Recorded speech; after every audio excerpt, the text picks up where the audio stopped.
रक्षा मंत्री राजनाथ सिंह पहुंचे हैं जम्मू कश्मीर के दौरे पर। इस दौरान वो क्या कुछ कह रहे हैं, सुनिए। मारा तो हमने आतंकियों को उनका कर्म देखकर मारा है।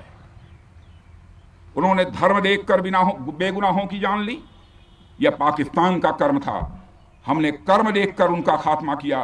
यह हमारा भारतीय धर्म है। एक रक्षा मंत्री के रूप में मुझे आप सबको बेहद नजदीक से वर्षों से जानने का और समझने का अवसर मिला है। मैं आपके साहस और पराक्रम को तो जानता ही हूं, साथ ही साथ पहलगाम जैसी घटना के प्रति आपके गुस्से को भी मैं अच्छी तरह जानता हूं। साथियों, मुझे पता है कि पहलगाम के बाद आपके अंदर गुस्सा था, पूरे देश के अंदर गुस्सा था। मुझे पता है कैसा महसूस होता है जब धमनियों में बह रहा रक्त बेकाबू होने लगे। और मुझे इस बात की खुशी भी है कि आपने अपने गुस्से को सही दिशा देते हुए बड़ी बहादुरी और सूझबूझ के साथ पहलगाम का बदला लिया है। रही बात पाकिस्तान की, तो उसकी बात ही क्या करूं आपसे। वह देश तो मांगते मांगते अपनी जहालत से एक ऐसी हालात में आ गया है कि उसके बारे में यह भी कहा जा सकता है कि पाकिस्तान जहां भी खड़ा होता है वहीं से मांगने वालों की लाइन प्रारंभ हो जाती है। अभी आपने सुना ही होगा कैसे वह फिर एक बार इंटरनेशनल मॉनेटरी फंड IMF के पास कर्ज मांगने गया। वहीं दूसरी तरफ हमारा देश है कि हम आज उन देशों की श्रेणी में आते हैं जो IMF को फंड देते हैं ताकि IMF गरीब देशों को कर्ज दे सके। ऐसी स्थिति में हमारा यह भारत है। रामचरितमानस में स्वामी तुलसीदास जी ने लिखा है, जहां सुमतितः संपत्ति नाना, जहां कुमतितः विपत्ति निदाना। यानी जहां सुमति होती है, अच्छी नीतियां होती हैं, वहां सुख और समृद्धि होती है।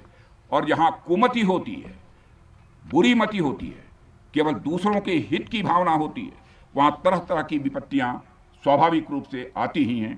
पाकिस्तान जिसका जीता जागता यह उदाहरण है। साथियों, भारत के बारे में पूरी दुनिया यह बात जानती है कि हमने हमेशा शांति को प्राथमिकता दी है। हम आमतौर पर युद्ध के समर्थक कभी नहीं रहे, लेकिन स्थितियां जब इतनी विकट हो जाएं, जब देश की संप्रभुता पर आक्रमण होने लगे, तो जवाब देना यह आवश्यक हो जाता है। राष्ट्रकवि रामधारी सिंह दिनकर जी की पंक्तियां आपके सामने रखना चाहूंगा। रुग्ण होना चाहता कोई नहीं, रुग्ण होना चाहता कोई नहीं, रोग लेकिन आ गया जब पास हो तिक्त औषधि, कड़वी औषधि। आधुनिक हथियार और साजो सामान भी दे जिसकी उसे जरूरत है। मुझे गर्व है कि आज प्रधानमंत्री जी के नेतृत्व में सरकार हमारी सेनाओं के लिए यह सब सारा काम कर रही है। हमने यह सुनिश्चित किया है कि हमारी सेनाएं हर परिस्थिति के लिए तैयार रहें। और मैं यहाँ पर army chief general Upendra Dwivedi ji को भी बधाई देना चाहता हूँ, क्योंकि बार बार मेरी चर्चा होती रही है और बार बार मैं यह पूछता हूँ कि जो भी आवश्यकताएं हैं उन आवश्यकताओं को पूरा करने के लिए हम पूरी तरह से तैयार हैं। और इसलिए इसके लिए हम वर्ल्ड क्लास बेहतरीन गुणवत्ता वाले साजो सामान अपनी सेनाओं को देने की कोशिश कर रहे हैं। आज आधुनिक राइफल्स, मिसाइल डिफेंस शील्ड और ड्रोन्स जैसी नई पीढ़ी के कई इक्विपमेंट को तेजी से भारत में ही बनाया जा रहा है। साथियों, इसके अलावा सीमावर्ती इलाकों में हमने जो काम किया है वो आप सब देख रहे होंगे। आज LAC और LOC पर भी कनेक्टिविटी है, वैसी पहले शायद कभी नहीं थी। हमने हर स्तर पर यह दिखाया है कि हमारी सरकार केवल युद्ध भूमि पर ही नहीं बल्कि व्यक्तिगत रूप से और पारिवारिक रूप के साथ अपने सेना के जवानों के साथ खड़ी है। साथियों, अंत में एक बार फिर आप सभी को आपके शौर्य और पराक्रम के लिए हृदय से हार्दिक बधाई देता हूं। मैं आपको यह आश्वासन देता हूं कि हमारे प्रधानमंत्री जी के नेतृत्व में देश की सरकार और देश की जनता हर कदम पर, हर स्थिति में आपके साथ कंधे से कंधा मिलाकर खड़ी है।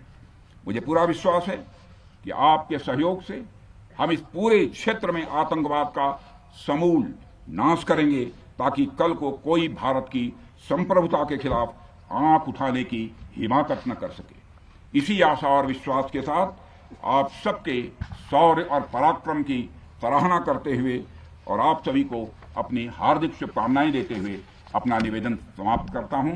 बोलिए जय हिंद, जय हिंद। यहाँ का घोष वाक्य क्या है? भारत माता की जय है। क्या बात हुई?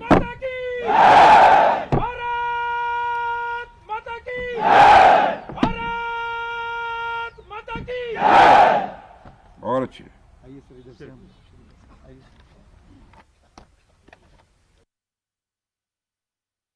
कश्मीर के दौरे पर रक्षा मंत्री राजनाथ सिंह और इस दौरान अपने संबोधन में उन्होंने तमाम बातों का जिक्र किया और बातों ही बातों में इस दौरान पाकिस्तान को एक आईना भी दिखाते हुए नजर आए हैं रक्षा मंत्री राजनाथ सिंह। उन्होंने जहां पर शहीद वीरों को, यहां पर जवानों को नमन किया तो और साथ ही जवानों के शौर्य को सलाम किया, तो दूसरी तरफ आईएमएफ का जिक्र करते हुए रक्षा मंत्री राजनाथ सिंह ने कहा है कि आईएमएफ को भारत फंड देता है उसके लिए, ताकि वो जिस तरीके से सहायता करता है गरीब देशों की, लेकिन पाकिस्तान अगर किसी भी पंक्ति में खड़ा होता है तो सिर्फ उसके हाथ में कटोरा होता है जो वो कर्ज मांगता फिरता है। ये अंतर है भारत और पाकिस्तान के बीच में। और दूसरी तरफ पाकिस्तान को सीधे तौर पर भी कहा है कि आतंकवाद के खिलाफ जो भारत जिस तरीके से जंग लड़ रहा है उसको लेकर वो किसी भी हद तक जा सकता है। इसीलिए पाकिस्तान के लिए एक नसीहत भी यहां पर रक्षा मंत्री राजनाथ सिंह ने दी है और साथ ही शहीद वीर जवानों को नमन भी उनकी तरफ से किया गया है और साथ ही यहां पर जवानों से भी मिले हैं। और आपको बता दें कि अपने संबोधन में तमाम बातों का जिक्र करते हुए